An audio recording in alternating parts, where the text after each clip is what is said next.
श्री राधा कृष्ण के चरणारविंदों में शतकोटि नमन बंदन। मित्रों को, जिज्ञासुओं को, धर्म प्रेमियों को, ज्योतिष विज्ञान प्रेमियों को हर हर महादेव, बम बम भोले, नमः शिवाय। मित्रों, कर्म और भाग्य। कर्म करने से भाग्य बनता है। संचित जो हमारे कर्म हैं, जो कर्मों का जो फल है, वही भाग्य है। जहां पर बुद्धि, कर्म, धन, शारीरिक शक्ति, संसार की शक्ति, अपनी शक्ति, समाज की, परिवार की, साम्राज्य की, वैभव की सारी शक्तियां जहां पर काम करना बंद कर देती हैं, जहां पर धन काम नहीं करता, बहुत सारा धन है लेकिन वो अब काम का नहीं रहा, उसकी ड्यूटी खत्म हो गई, आपकी शारीरिक शक्ति छीन हो गई, तब कहते हैं कि भाग्यम फलति सर्वत्र न च विद्या न पौरुषम। वहां पर भाग्य की प्रधानता है।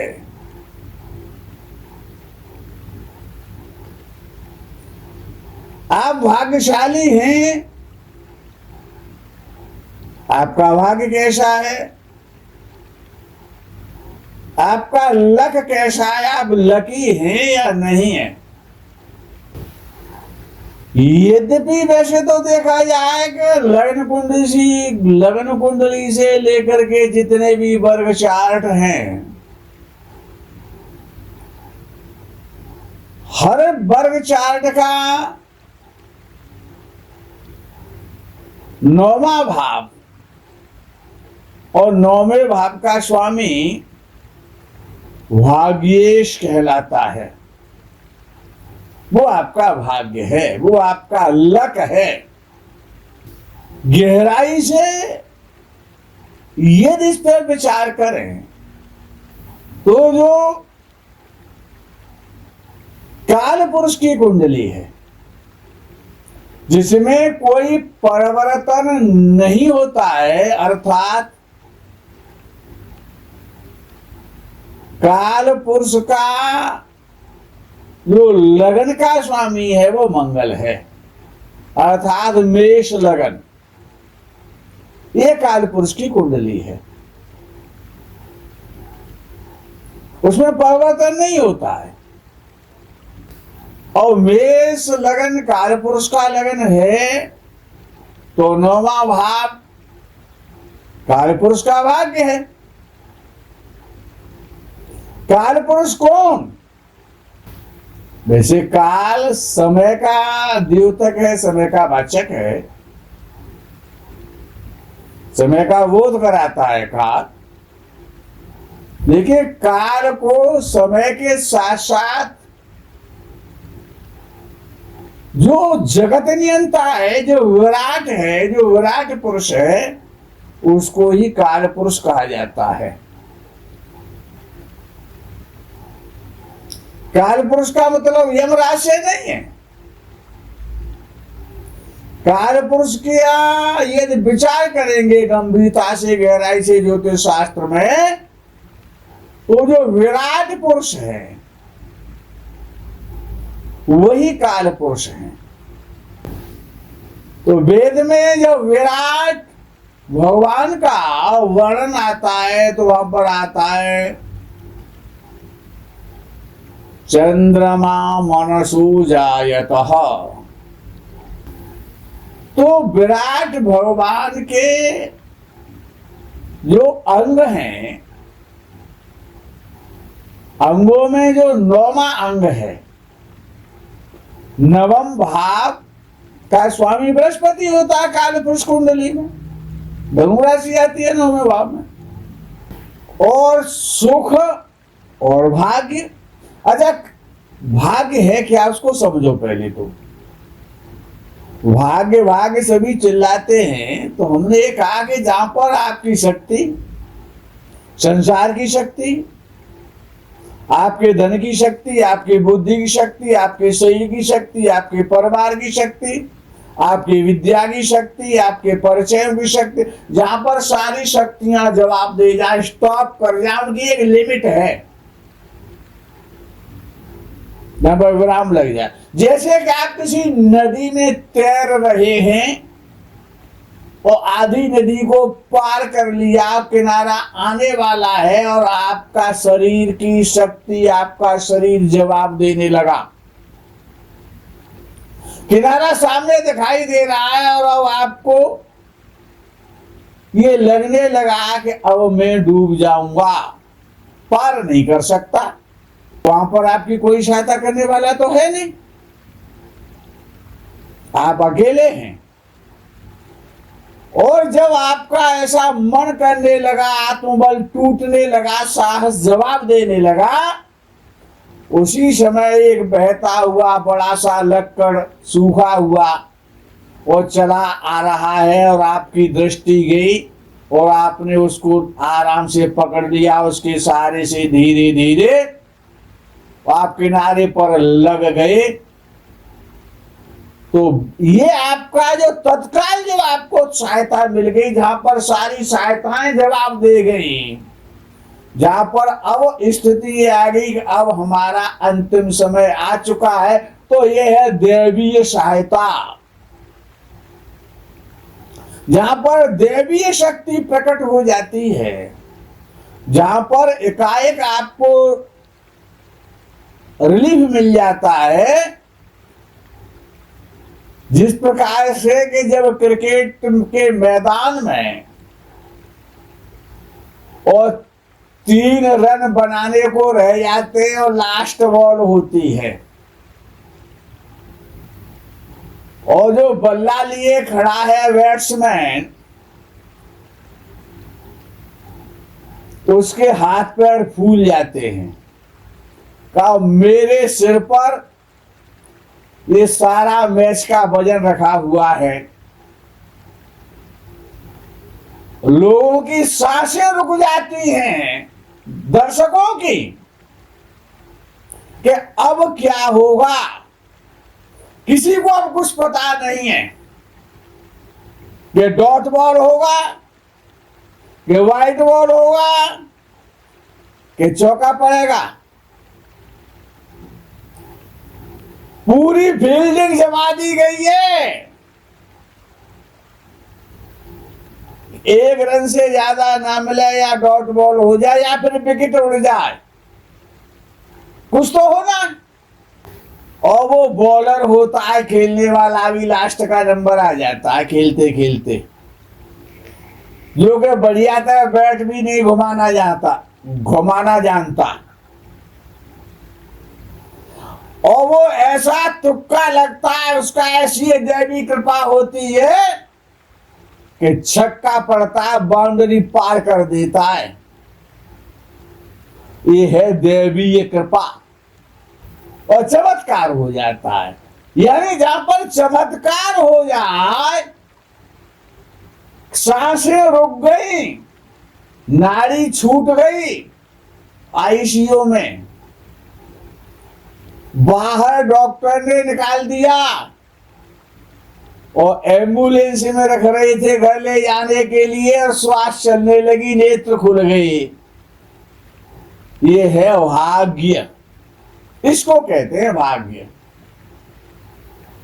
आप कोई खड़े हुए हैं, रात्रि का समय है, रात्रि के 2 बज रहे हैं, आपको विशेष जरूरी किसी कार से जाना है, आपको कोई लिफ्ट नहीं मिल रही है, कोई वाहन नहीं आ रहा है, और आप घबरा रहे हैं, परेशान हो रहे हैं, कहीं पर खड़े हुए हैं, रास्ते में खड़े हुए हैं, जिसको भी हाथ देते वो देखता है नहीं, आपकी तरफ चला जाता है। एकाएक जब आपकी आस टूट जाती है कि अब मैं पहुंच नहीं पाऊंगा, अभी 4 लोग आएंगे, मेरे गालों को गर्म कर देंगे और सारा सामान छीन ले जाएंगे। उसी समय कोई 4 व्हीलर वाला आता है और आप उसे हाथ देते हैं, वो थोड़ी दूर पर गाड़ी को रोक लेता है, आप दौड़ के जाते हैं, पूछता कहाँ जाएंगे? तो आप कहेंगे जहां पर आप छोड़ देंगे वहीं चले जाएंगे, आप बैठा तो लो। ये है दैवीय कृपा, यह है भाग्य, इसी को भाग्य कहते हैं। तो जब काल पुरुष की कुंडली पर विचार करते हैं तो लग्न स्थान का स्वामी मंगल, तो उस भाग्य को भोगेगा कौन? मंगल। और चौथे भाव का स्वामी काल पुरुष की कुंडली का चंद्र, और भाग्य स्थान का स्वामी बृहस्पति। इनको आपको लग्न कुंडली में नहीं देखना है, इनको चतुर्थांश में देखना है, D4 चार्ट में देखना है जाकर के। और शुक्र एक ऐसा ग्रह है कि वो संसार के सारे सुख देता है। तो अब 4 ग्रह हैं। मंगल पहले भाव का स्वामी काल पुरुष की कुंडली का, चौथे भाव का स्वामी चंद्र, धन भाव का स्वामी शुक्र और भाग्य स्थान का स्वामी बृहस्पति। अगर इनका संबंध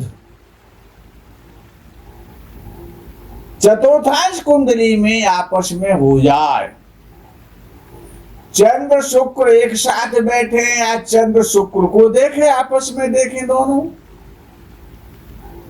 संसार के समस्त सुख प्राप्त होंगे। याद कर लो, भूमि का सुख, भवन का सुख, शरीर का सुख, विद्या का सुख, सम्मान का सुख, समस्त प्रकार के जितने भी आप सुख भोगना चाहते हैं संसार में, चतुर्थांश कुंडली में चंद्र और शुक्र केंद्र में बैठे हों, आपस में संबंध बनाए, दृष्टि का संबंध बनाए, युति का संबंध बनाए, 3, 6, 8, 12 के स्वामियों से चतुर्थांश कुंडली में ना देखे जाते हों, या चंद्र उच्च राशि का हो जाए, बृहस्पति स्वराशि का हो जाए, अथवा बृहस्पति चंद्र को देखे, चंद्र बृहस्पति को देखे, चंद्र बृहस्पति की युति हो जाए, भाग किसमें? भाग्य कुंडली, ये चतुर्थांश कुंडली। उसे आप खाली मकान दुकान के लिए देख लेते हैं, संपत्ति प्रॉपर्टी के लिए देखते हैं कि मेरा मकान कब बनेगा, इतना ही नहीं है उसमें, वो भाग्य है आपका। चंद्र मंगल की युति हो जाए, बृहस्पति मंगल की युति हो जाए, बृहस्पति का संबंध चंद्र के साथ हो जाए, मंगल के साथ हो जाए, दृष्टि के द्वारा हो जाए, युति के द्वारा हो जाए, या बृहस्पति उच्च राशि का हो जाए। लेकिन याद रखना 6, 8, 12 के स्वामियों से उसका संबंध ना बने। चतुर्थांश कुंडली में जो भाग्य की कुंडली है, और चतुर्थांश का जो भाग्य है वही आपका भाग्य है।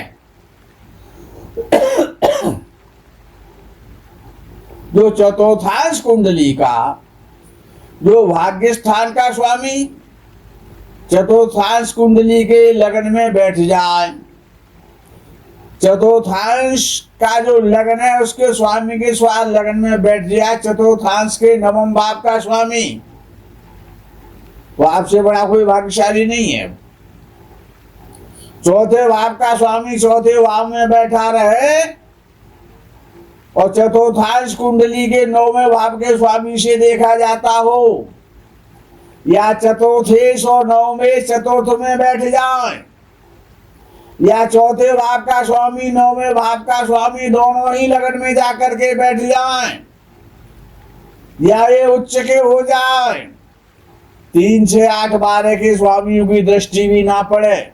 3, 6, 8, 12 के स्वामियों की दृष्टि नहीं होनी चाहिए। ये विपरीत भाव हैं, फल को कमजोर कर देंगे। अर्थात चतुर्थांश कुंडली को देखना है कि चतुर्थांश कुंडली का लगन का स्वामी, चौथे भाव का स्वामी, नवम भाव का स्वामी और शुक्र 3, 6, 8, 12 में ना गए हों, इनके आपस में संबंध हो जाए, त्रिकोण में हो चाहे केंद्र में हो, उच्च राशि में हो स्वराशि में हो, तो आप भाग्यशाली हैं। आपका भाग्य हमेशा आपका साथ देगा, आपको भाग्य से सब कुछ प्राप्त होगा। आप भाग्यशाली हैं। और जब भाग्य साथ देता है तो जरा सा परिश्रम और सफलता में परिणत हो जाता है। उच्च कोटि का सुख मिलता है, धन मिलता है, व्यक्ति ऐश्वर्यशाली होता है। इसीलिए कहा गया है कि भाग्य बली तो सब बली। मित्रों, आज के प्रकरण में यही विराम। आगे के प्रकरण का आप इंतजार करें। तब तक के लिए हर हर महादेव, बम बम भोले, नमः शिवाय, जय गो माता दी।